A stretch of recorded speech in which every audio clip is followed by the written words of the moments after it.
Hey guys, namaste. So it's Kala, Yogini Kala, and a lot of you know I have been struggling with how to do a sort of tarot type forecast reading. I've tried different formats. The one type was very popular, the horoscope type, because tons of people do it, but I didn't really enjoy doing that. So like I said in the video, last video where I talked about it, I want to be able to do some sort of weekly video, but I want it to be more from spirit and more general, and also to, as I mentioned, to just cut down on the time. It was taking so much time to do every single sign. So I'm thinking of some other folks like Doreen Virtue and some others who do like angel readings, or they just do a general forecast for everyone. And I like that, so I'm going to try that. And I'm thinking of calling it Spirit Messages. If you share in the comments if you have any ideas about kind of like a brand name for it. But I was just getting Spirit Messages, so the weekly Spirit Message. So we'll try that and see. So I'm going to use the Oracle cards, which I really do love. So I'm going to use the Medicine cards. I might pull from the Isis Oracle. Okay. Now it has a very feminine, 99% of it is very feminine, so I don't know if that'll work for the guys. And then perhaps some angel cards. That's what I'm thinking of right now. So, and also magical messages from the fairies. So I'm going to experiment. Okay, so let's see. Let's just really tune in. As always, I encourage you to pause for a moment with me. If we don't have that moment, then we don't really have our lives. So pause for a moment. If you'd like, you could bring your hands on your heart or on the belly, and both hands, and just breathing.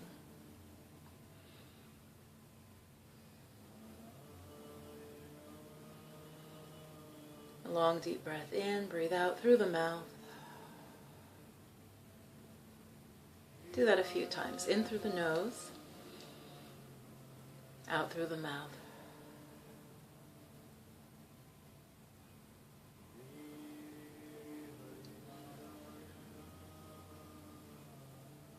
And now just really feel like you're opening your chakras, you're really settled, and to take in the message for this week.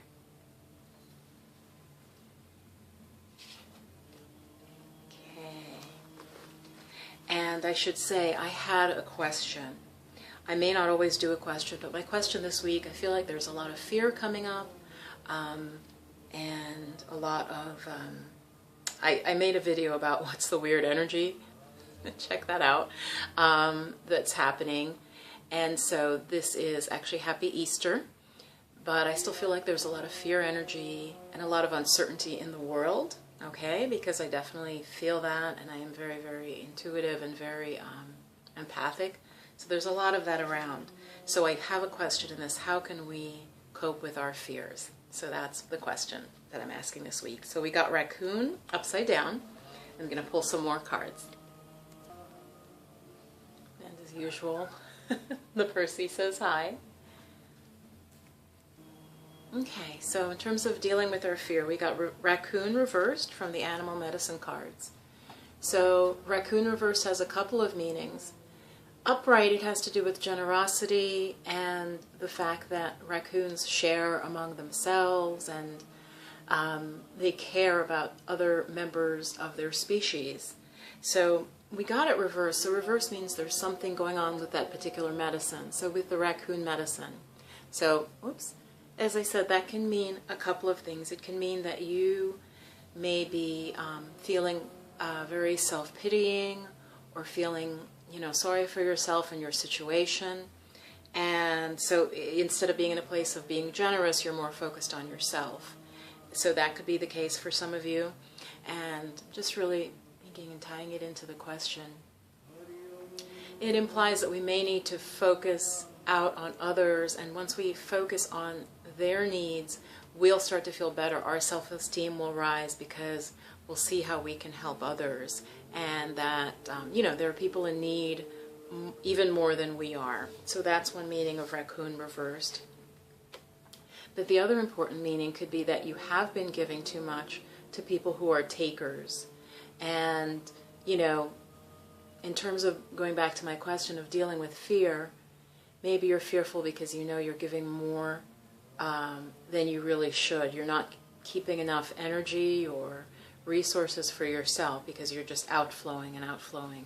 So that is one meaning of Racoon reversed as well, that you could basically be allowing yourself to be, it's not even a doormat, but just giving too much, pouring out too much of yourself, and there are people who may just take and take and take and not reciprocate. So just be aware of that.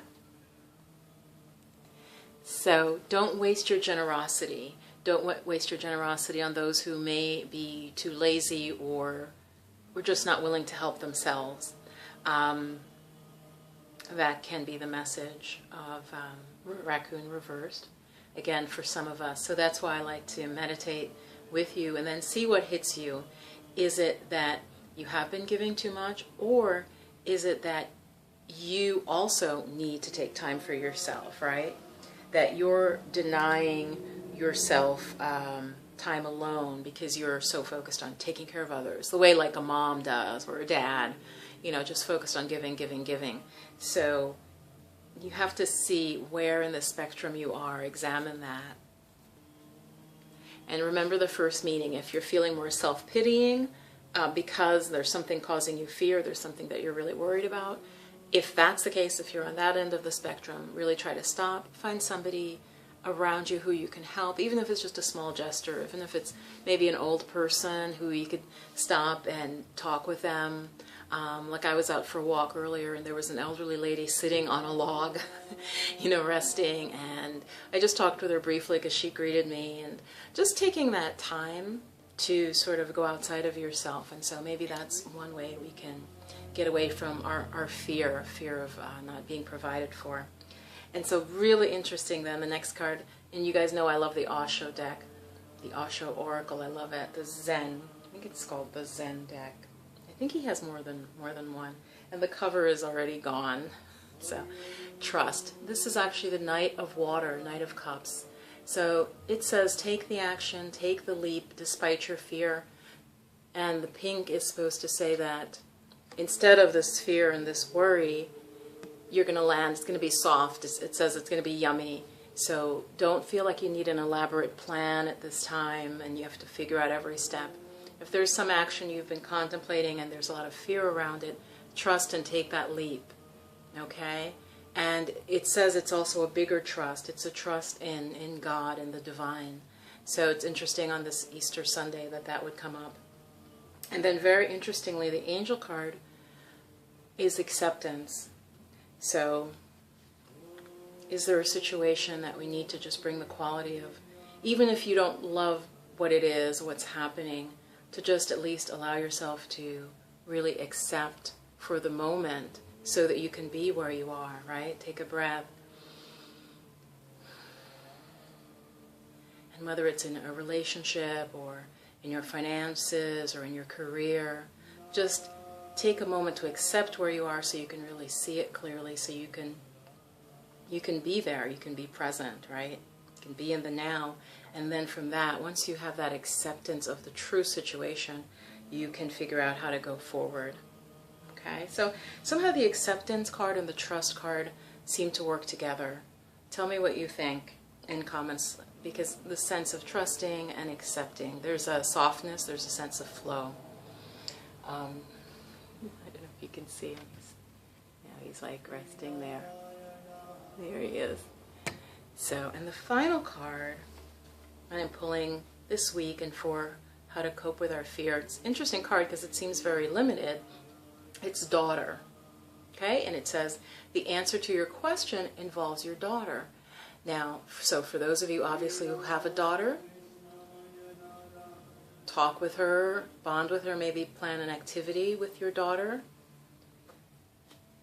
For those of you who don't, it can also mean your inner child. Get in touch with that younger part of you, that playful aspect. It actually has definitely the quality of the playfulness, which could then go with the raccoon of overgiving. So perhaps tap into maybe something you loved when you were younger that brought you joy, whether it was, maybe when you were little you loved coloring, but maybe now it could be mandalas. That just came to me, like filling in those mandalas, which relieve stress. Something that gives your younger self joy. It also says for those of you who maybe a daughter has passed or lost a baby, a female baby, that soul, that spirit could be watching from heaven and sending love. Okay, so for some of you it might be the loss of a child, whether recently or years ago, and obviously that would still leave some pain. So we've got from the fairy deck, we've got the Osho deck, and we have the animal spirit and the angels. So just take a breath. So in terms of when fear comes up and confusion, we're told to check that we're not overgiving to those who will just take from us without ever standing on their own 2 feet, without ever reciprocating. That is the first message.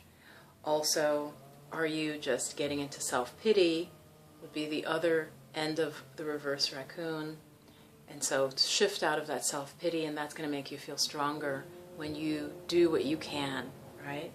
Trust. So don't be afraid. Trust, especially if there's a move you're being led to take that move. Accept where you are, and then take that move to go forward. Yes, and so for those of us who don't have a daughter, like I don't have a daughter, and there's no friend's daughter that's important in my life right at this moment that it comes to me that it's about. It can mean someone younger than you who is like a daughter to you. So I do have some friends who are quite a bit younger, and so it would mean they may actually hold the answer. So think about that for those of you who don't have a daughter or a daughter or a baby girl that has passed. Is there someone in your life who is like a daughter to you, who they may hold an answer to how to get out of fear and get out of overwhelm? So hope this helps. Just some thoughts from Spirit. Like I said, I like Spirit messages. Let me know if you like that name. And I want to make a video real quick, probably right after this one. I'll be wearing the same clothes, just about springtime and how to deal with some issues that come up in springtime health-wise. And because, as you know, my background is as an LMT, but focused on shiatsu, which deals with it's from Asia, and it's about being in harmony with the elements. Like every culture, every true culture had its methodology of working with nature. So I'm going to put up a video about that. I'm going to try to film it right after, where I give you some tips on dealing with things like headaches, which can come up in the springtime, especially having to do with liver imbalance, liver energetically, liver gallbladder. So watch out for that. I am going to upload 2 videos. They say don't do that. I'm going to do this first, and then in an hour, well, probably 2, you'll see another video on this Easter Sunday, if you're watching it then. So namaste, and if you'd like to work with me, check the links below and check out my website. And I think I have some freebies on different websites. Check out my meditation videos and affirmations and all that. So there's a lot out there to dive into. Okay, be blessed. Bye-bye.